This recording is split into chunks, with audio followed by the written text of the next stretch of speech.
Yesterday had a really good day. Overnight we had a really good day. Everything quiet on our western side, south end and west of the Ruth Valley. And in the valley itself, we did have fire coming down off the hill, meaning it was backing against the wind. So fire behavior was fairly moderate. It did come down in a couple different, what we call fingers. So instead of one continuous line of fire coming off the hill, there was at different locations where fire was picking up stringers or concentrations of fuel and just following that down the hill. It was backing, meaning it was not a big head fire. Probably not very smoky in Ruth Valley yesterday due to the backing nature against the wind.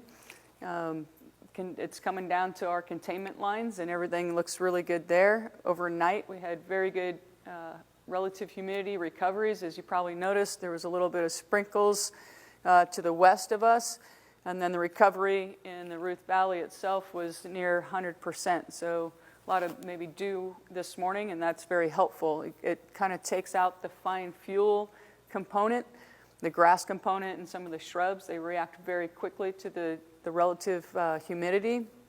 And so what that does is make the burning period today a little bit shorter, as those fuels have to dry before they become available to burn. So that's good news. That's helpful for us. And as the afternoon today wears on and the sun comes out, the wind dries those fuels, we'll see an uptick in fire behavior. Still expecting it to back down the hill in a kind of an orderly fashion.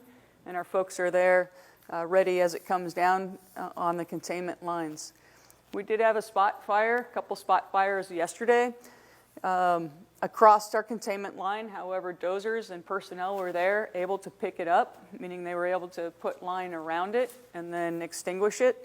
And so we feel good with our containment lines and what's happening in the Ruth Valley. That's all good news there. As we get on the northeast side of South Fork Mountain and heading down into the north part of our fire, everything was sitting pretty nicely. Again, increased activity where the wind was exposed right to the fuels.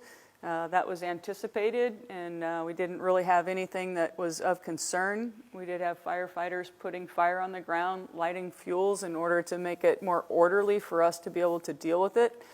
And today we're anticipating bringing the fire, walking the fire down, meaning we're going to light the fuels downhill, trying to keep it orderly and organized so our folks can manage it.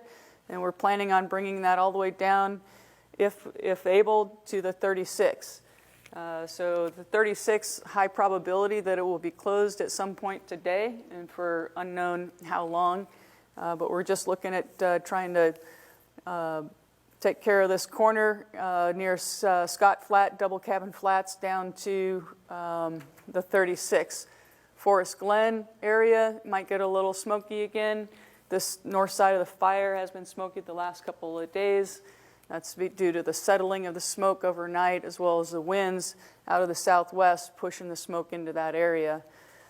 So we'll see how this progresses today. If all goes well, we may continue the burning towards the east, either along some of our dozer lines that we've been putting in, or up along the 36, just depending on how our operational people feel about their containment lines and whether they can control it south of the 36 or whether the 36 becomes a better containment line.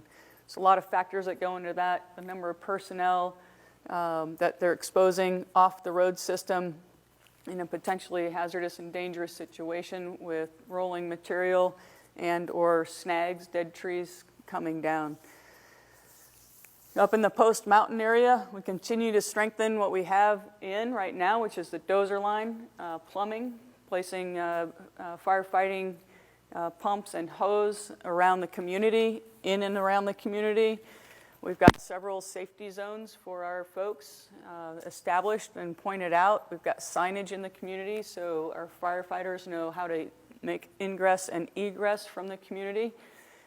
So it's really a high priority and very focused part of the fire for us. Even though fire is not there at this time, we're anticipating in the future that it may get there And so we really want to have a good backup plan, or a plan established in case we need to burn around the community here. Right now it's not looking like that, but we've got a couple of really dry days coming up ahead of us, and things potentially can change. As we move around to the northeast part of the fire, up near Snow Gap, yesterday we had a lot of activity. The fire moved about a mile to the northeast from where it had been sitting. That is expected. We don't have personnel on the ground in there. We're getting a lot of our information from infrared technology that's either flying, a platform that's flying about 16,000 feet, and overnight we have a different platform that's up overhead. And so they're feeding us infrared information. That's how we know where the fire is and what the growth looks like. It's expected, not unanticipated. We are developing a plan. We've got lines in that connect both roads and dozer lines, basically between kind of the 3 and 36 area all the way down to our drop point 120, 145, but this whole area is all tied together with line, and that's a holding feature that we are likely to utilize in the coming days. When we hold it on this line, that'll take the threat away from Post Mountain and Wildwood areas and stop the fire from regressing to the northeast. So that's kind of the plan over here. We've got folks in the ground driving these roads, dozer operators connecting lines roads in order to make this a good, strong holding feature for us. Work continues down near North Ayola, Boley Mountain, with some crew that we got in here yesterday, increasing that depth of containment so we can walk away and turn that into patrol, and then just have engines patrol that instead of having a lot of people committed there. Once we get this completed, the old buck fire is holding very nicely, meaning fire does not want to move through there, and this is very inaccessible ground. So fire does not want to move through there. We're keeping our eyes on it, and it hasn't moved, so that's good news there. So that's basically what's happening today. Just expect that there will be some disturbance on the 36. Pay attention to the news outlets to get that information for you. We are anticipating running all of our helicopters and fixed-wing aircraft today in support of the firefighters and the containment effort. Lastly, up in Hayfork, we have lots of different people looking at this from lots of different levels. So our fighter fighters on the ground are concerned right here. We have another set of operational people that are looking further out, developing plans, and we've got Hayfork up here. We haven't forgotten about you. We're developing plans in case we have to burn around here and fire makes it towards the north. So we are developing those plans and have you guys in our minds as we're out there looking around. That's all I have for your operational briefing. Have a great day.